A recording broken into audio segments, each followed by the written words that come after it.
अगला सवाल, और बहुत अच्छा सवाल, ये सवाल काफी बार सीबीएसई ने डायरेक्ट पूछा हुआ है, जरा ध्यान दीजिएगा, बहुत आसान सा सवाल है। जब भी आपसे, सुनो मेरी बात ध्यान से, अगर आपके पास एक कोन दिया हुआ है और आपको सिलेंडर दिया हुआ है, आपसे बोला टोटल सरफेस एरिया निकालो, तो बहुत सारे बच्चे पहले गलती समझो क्या गलती करते हैं, ठीक है, जरा ध्यान देना, ठीक है।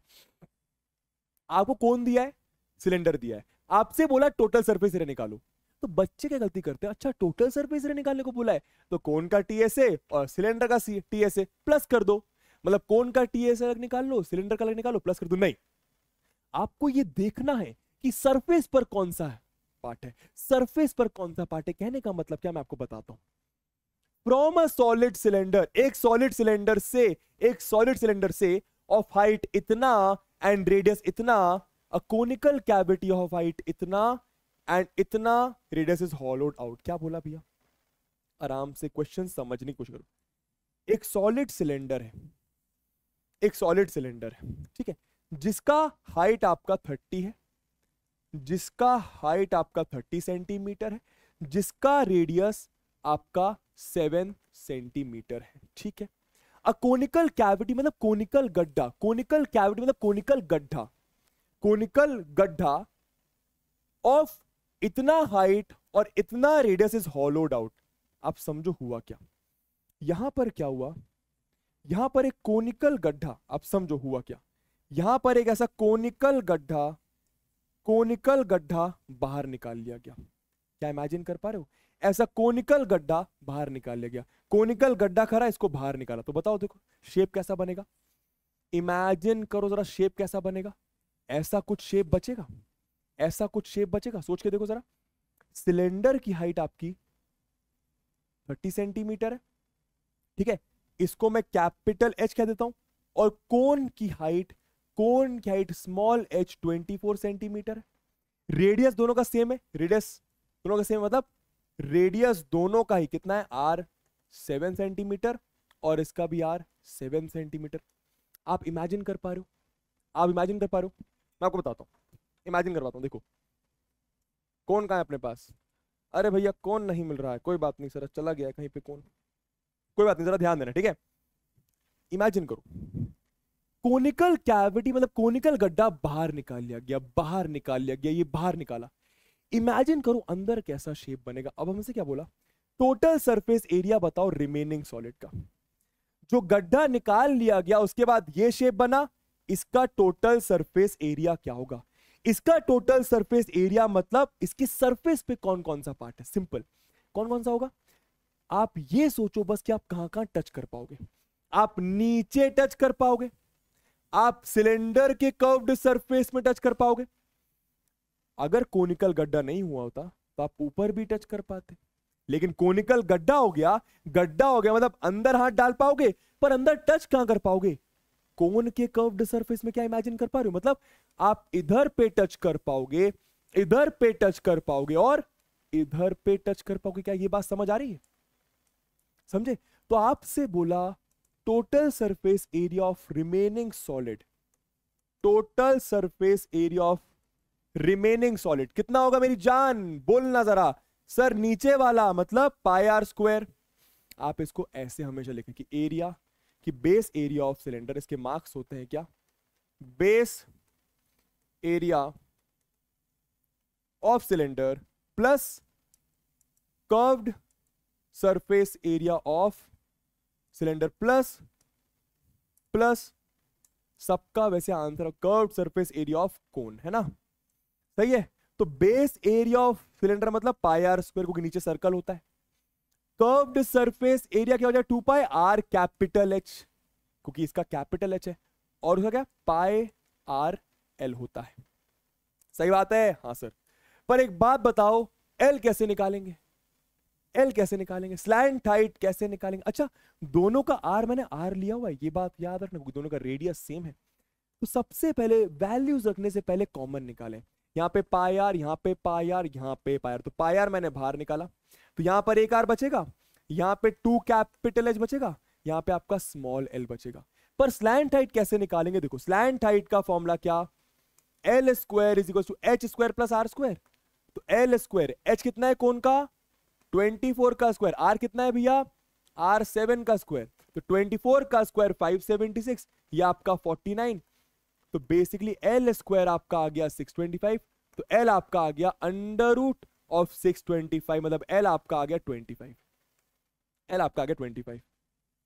ठीक, अब क्या ये सारी वैल्यूज आप यहां पे रख सकते हैं और खुद से सॉल्व कर सकते हैं, तो लिखिए कर सकते हैं KSH, लिखिए कर सकते हैं KSH। सॉल्व करना आपका खुद का काम, मेरा आपको समझाना काम, ठीक है। कहीं पे लगेगा कि डिफिकल्ट कैलकुलेशन है, करके देगा अपन तुमको, ठीक है भैया, ठीक है भैया। 2024 बहुत अच्छा, बहुत अच्छा, ठीक है। सब लोग आराम से ध्यान दीजिएगा, है ना। चलो भैया, एक ये बहुत बढ़िया क्वेश्चन, आपको सारे इंपॉर्टेंट क्वेश्चन अभी मैं करवा दूंगा। सरफेस एरिया ना 10 क्वेश्चन में क्लियर हो सकता है पूरा का पूरा। आइए जरा ध्यान दीजिएगा, है ना। क्या बोल रहे क्वेश्चन में, a cubical block of side 10 centimetre, एक क्यूबिकल ब्लॉक है मतलब क्यूब है, साइड 10 सेंटीमीटर मतलब सब कुछ 10 होगा उसका, is surmounted bye a hemisphere, surmounted bye a hemisphere. अच्छा, मानो दोस्तों ये आपका क्यूब है, मानो ये आपका क्यूबिकल ब्लॉक है, ऐसा ये आपका क्यूबिकल ब्लॉक है, सरमाउंटेड है हेमिस्फीयर से, मतलब इसके ऊपर आपका हेमिस्फीयर होगा। अब हेमिस्फीयर ऐसा भी हो सकता है, हेमिस्फीयर ऐसा भी हो सकता है ना। उन्होंने बोला what is the largest diameter that the hemisphere can have. पहले तो इस चीज का आंसर करें, सबसे बड़ा डायमीटर हेमिस्फीयर का क्या हो सकता है। सिंपल भाई, ये क्यूब का ये 10 है, मतलब समझ रहे हो, क्यूब के ऊपर हेमिस्फीयर रखा है, क्यूब के ऊपर हेमिस्फीयर मतलब कुछ आप ऐसा इमेजिन कर सकते हो मेरी जान, कुछ ऐसा आप इमेजिन कर सकते हैं। कैसा बता रहे हैं, रुको जरा थोड़ा शक्कर खा लें, शक्कर। कहाँ है क्यूब, हाँ ये हाँ, देखिएगा कुछ ऐसा, कुछ ऐसा, ऐसा, समझ रहे हो, हाँ सर, ठीक, ओके सर। अब जरा ध्यान दीजिए, वो बोल रहे हैं उस हेमिस्फीयर का सबसे बड़ा डायमीटर क्या पॉसिबल है, जो क्यूब की एज है उसको आप डायमीटर लेके ऐसा हेमिस्फीयर बना सकते। क्या ये बात समझ आ रही है, मतलब the largest diameter hemisphere can have, largest diameter that hemi can have will be equal to कितना, 10 सेंटीमीटर, एज ऑफ क्यूब के बराबर, ठीक है। अच्छा, अब क्या बोला, find the cost of painting the total surface area of the solid so formed at the rate of इतना पर स्क्वायर सेंटीमीटर। क्या कर रहे हैं, टोटल सरफेस एरिया को पेंट कर रहे हैं। ये बता दो बस कहां कहां पेंट करेंगे, सोच के देखो, दिमाग लगाओ, सोच के देखो भैया कहां कहां पेंट करेंगे, सोच के देखो कहां कहां पेंट करेंगे। ऐसा अगर मानो कोई सॉलिड है, कहां कहां पेंट करेंगे, टोटल सरफेस मतलब देखो, इसके ऊपर पेंट करा जाएगा, फिर ये किताब में पूरा पेंट करा जाएगा, इमेजिन कर पा रहे हो, हाँ सर। अब आप दिमाग लगा लो ना भाई, कहां कहां पेंट कर जाएगा। इमेजिन करो, मानो हेमिस्फीयर नहीं होता, मानो हेमिस्फीयर नहीं होता, तो मैं कहां पेंट कर पाता, area to be painted, area to be painted, area to be painted, कहां कहां पेंट कर पाता, total surface area of cube में पेंट कर पाता। अगर हेमिस्फीयर नहीं होता तो मैं टीएसए ऑफ क्यूब में पेंट कर पाता। पर जैसी हेमिस्फीयर रखा, पर जैसी हेमिस्फीयर रखा, इमेजिन करो क्यूब का जो ऊपर वाला सरफेस है उसका कुछ पार्ट अब मैं पेंट नहीं कर पाऊंगा, हाँ या ना भाई। पहले हेमिस्फीयर नहीं था, पहले हेमिस्फीयर नहीं था तो मैं ऊपर पूरा पेंट कर पा रहा था, पर जैसी हेमिस्फीयर आया तो अब मैं इतना पार्ट पेंट नहीं कर पाऊंगा, हाँ या ना। तो इसको आपको माइनस करना पड़ेगा, है ना। तो माइनस क्या करोगे, base area of hemisphere, base area of hemisphere, yes और नो, यस और नो, हाँ सर।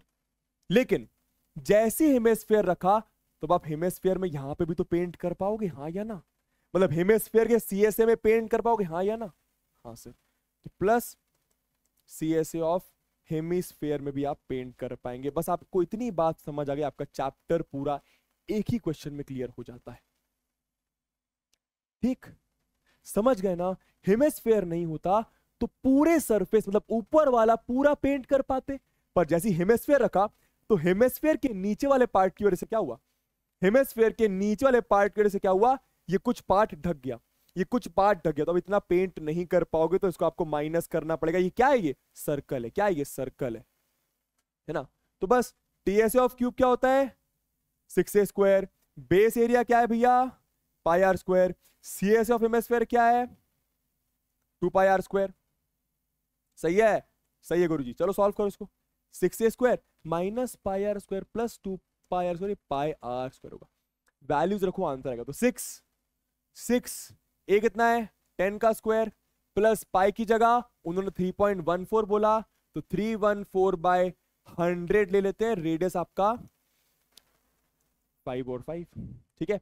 तो 5 है तो 25 और 4 जा 2 2 जा 2 15 जा 1 2 7 जा, तो 157 बाय 2 कितना आ रहा है ये फाइनल आपका, इधर कर देते हैं इसको, ये आपका 600 प्लस प्लस और 2 7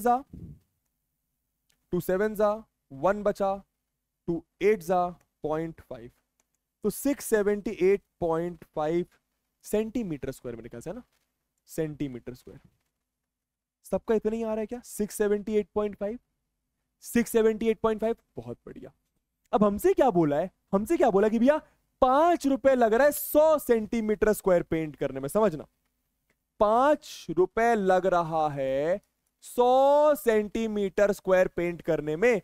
हमें पता करना है कि 678.5 सेंटीमीटर स्क्वायर पेंट करने में कितना पैसा लगेगा, कैसे पता करेंगे, 5 रुपए लग रहा है इतना पेंट करने में। दोस्तों आराम से समझना, 100 को नीचे लेके आऊं तो कोई परेशानी तो नहीं, 100 नीचे तो मतलब 1 सेंटीमीटर स्क्वायर पेंट करने में इतना पैसा लगेगा, समझ लो 1 सेंटीमीटर स्क्वायर पेंट करने में इतना पैसा लगेगा। हाँ सर, पर हमें 1 सेंटीमीटर स्क्वायर पेंट करना ही नहीं है ना, है ना, बहुत बढ़िया, सबका आंसर सही है। ध्यान देना, यहां पे हमें 6 7, समझो अगर यहां पे 2 मल्टीप्लाई करूंगा तो यहां पे भी 2, यहां पे 3 तो यहां पे 3, यहां पे 5 तो यहां पे भी, यहां पे जो भी मल्टीप्लाई करूंगा यहां पे वो मल्टीप्लाई करना पड़ेगा, तो यहां पे मुझे वो चाहिए, तो 678.5 सेंटीमीटर स्क्वायर यहां पे मल्टीप्लाई करा, तो यहां पर भी 678.5 और यहां पे 5 पहले से 100 पहले से, इतना पैसा लगने वाला है।